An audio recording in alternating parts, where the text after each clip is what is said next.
Hai să vedem dacă pornește frumusețea asta de motocicletă.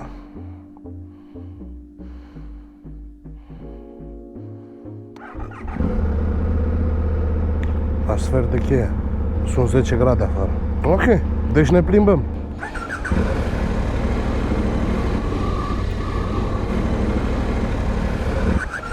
Salutare și bine ați revenit! În videoclipul de astăzi, subiectul principal este noul meu look, noua mea cască.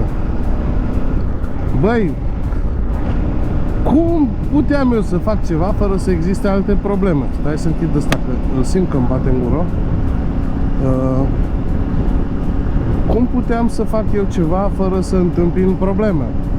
Pot eu să fac ceva fără să se întâmple ceva?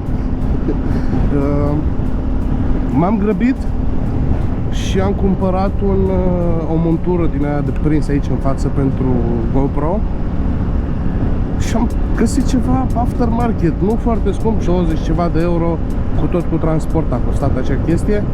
Am lipit-o, după cum ați bine văzut în acel videoclip, mi-am dat toată silința, am pierdut jumătate de noapte ca să iese perfect. Am așteptat 24 de ore, după care am pus suportul de la GoPro și a căzut. În momentul în care strâng șurubul să se prindă pe chestia aia, se dezlipește de pe GoPro. Ok, am zis, bă, prima încercare, n-am așteptat eu suficient, l-am lipit din nou, am mai așteptat 48 de ore de această dată. Încerc din nou să montez GoPro-ul și se dezlipește din nou. După aceea, la rece, am încercat să prind montura aceea de la GoPro să văd cum funcționează și am constatat că oricât de tare aș strânge acel șurub, tot se mișcă montura de la GoPro în sus și în jos. Și nu e ok, nu așa trebuie să fie, pentru că dacă eu pun GoPro-ul și dau anumită poziție și strâng la maxim acel șurub, iar el în continuare se mișcă sus-jos, o să-mi strice cadrul care trebuie să fie de fapt. Și atunci m-am pus în contact cu cei de la care l-am comandat și o să-l trimit înapoi. Ulterior am dat comandă de o montură adevărată, de un Kin Mount. Durează ceva până o să vină, între 8 și 21 de zile, pentru că nu am mai comandat expres și nu pentru că nu am vrut, ci pentru că nu am putut, adică nu exista opțiunea de livrare expres. Asta e, va trebui să așteptăm până la 21 de zile până să ne vină o montură pentru casca, pentru că nu vreau să mai lipesc într-o parte cum aveam la casca precedentă, pentru că nu mi se pare estetic. Dar cam atât despre asta. Acum am pus acest ham și am prins camera așa. Sincer, mie îmi place cum se vede. Ar putea fi o opțiune reală pentru viitor, dacă îmi spuneți și voi că vă place, doar că asta ar însemna să stau mereu să mă mufez și să depind din nou de cabluri și chestii incomode pe care nu vreau să le execut din comoditate. Nu trebuie să te chinui. Pui casca în cap, camera trebuie să fie deja montată, ai dat rec și ai plecat să-ți vezi de treabă. Așa, astăzi testăm noua cască.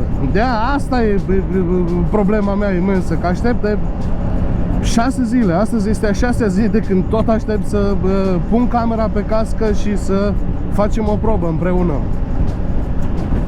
Și iată-ne, cuvântul în față. De la 104 decibeli, cât avea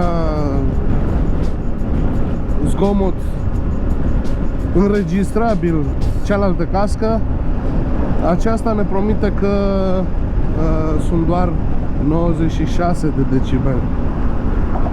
Sincer, la viteze de peste 100, în continuare se aude un vâjit, dar este efectiv aerodinamica căștii.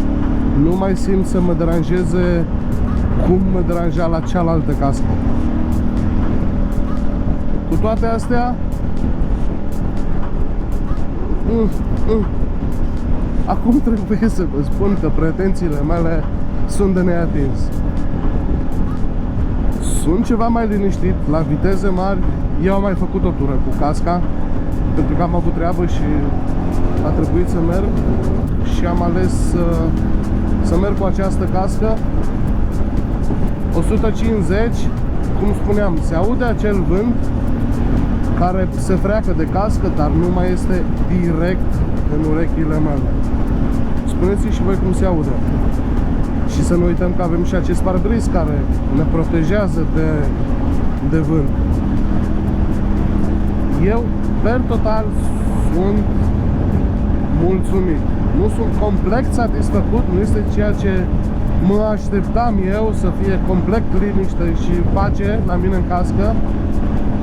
Mai tare de 150 nu prea îmi vine acum să merg, dar este suficient încât să aud și eu, să auziți și voi cuvântul despre care tot vorbeam.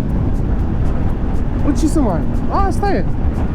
În schimb, această cască este comodă, îmi place modelul ei și mă voi folosi de ea cu plăcere. Mi se pare mie sau se aburește acest pinlock? Bă, dacă nu aveți probleme sau nu știți cum e o viață cu probleme, vă invit pe acest canal, vă prezint eu toate problemele mele. Se aburește pinlock-ul, nu merge montura, vâjie casca, motocicleta consumă combustibil, pentru că tot accelerez. Uite, eu accelerez, ea consumă combustibil, eu accelerez, ea consumă combustibil. Da, mă, bun venit în lumea problemelor mele, asta e. Sau am eu pretenții mult prea mari, nu știu. Acum parcă se aude mai tare vântul decât ieri când am mers cu motocicleta. Nu știu ce să zic. Poate am ceva prize desfăcute pe lateral, nu știu exact. Ideea este că se aude un pic cam tare zgomotul.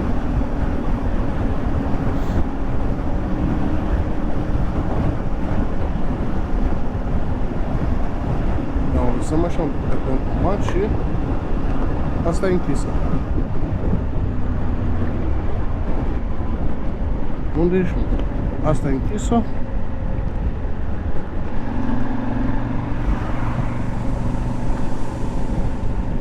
Asta e închisă. Unde ești, mă? Acu ești tu, muică. Nu mai știu în ce poziție trebuie să stea ca să fie închisă. Cred că sunt închise.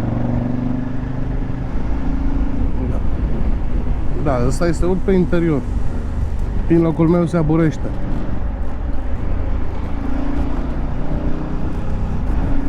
Numai probleme, domnule, numai probleme.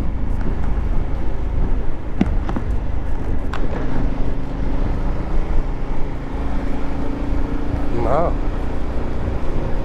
Direct în ochi.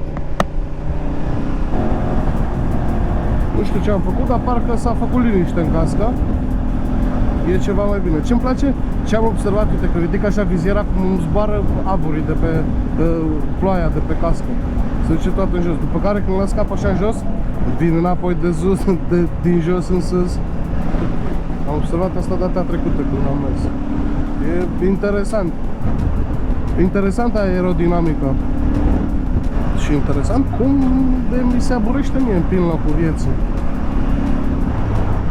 Trăpăm puțin vizorul să vedem dacă se dezaburește. Da, îl văd aici în față că nu este lipit. Ce să mai și zic?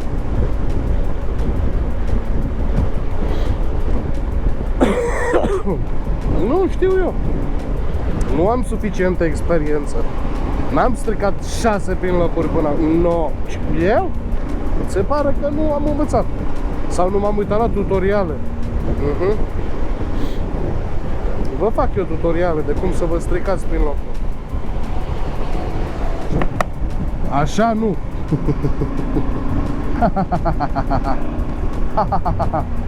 Și cum este? Vă place? Arată bine? Dă bine? Da? E mămăi? E frumoasă? Mie sincer îmi place. Și mă simt ok cu ea. Mai puțin cu acest pinlock. A, da, și de data asta nu port ochelari, mi-am pus lentile de contact ca să nu mai dau vina, că să nu mai dau vina pe ochelari, că mi se aburesc.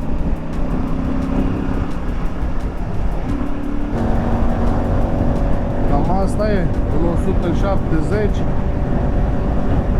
e decent. Se aude destul de tare, dar totuși îmi aud gândurile.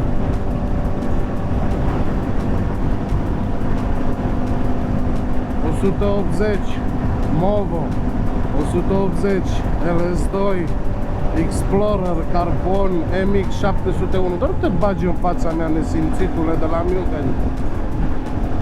Bă, ce să zic, că despre acest parbriz m-am cam obișnuit cu el. E bine, e comod să nu te mai bată vântul direct în față, doar că totuși nu prea îmi place. Dacă înțelegeți ce vreau să spun. Auzi ce pură e la tobă. Păr. Trebuie să o caut un pic. Când e vizorul maxim sus, trebuie să o caut un pic să trag de vizieră. Și este puțin aiurea că am butonul ăsta aici în față ca să pot să o deschid. Lucru care o să mă încurce puțin atunci când m-a venit și camera aici în față. O să văd, va trebui să pun ceva montură mai lungă, să am totuși 2 degete distanță de la acest buton ca să pot să deschid viziera. Numai probleme. Numai probleme. Toate problemele să apeleze la mine. Fără probleme, viața e pustiu. Bun venit în metropola Kassel. Se circulă, dar se cam stă. E mai bine decât pe la voi, pe acolo, pe la București sau pe la Cluj sau pe unde mai aveți voi probleme de astea. Dar totuși se stă și aici destul de mult. Da, nu vă mai țin. Cam astea sunt problemele. Asta e casca. Sper să vă placă, căci cu ea vă veți vedea de acum încolo. Vă mulțumesc pentru vizionare. Vă mulțumesc pentru butoanele necesare apăsate. V-am pupat. Ne vedem data viitoare. Pa! Eu mai stau un pic pe aici.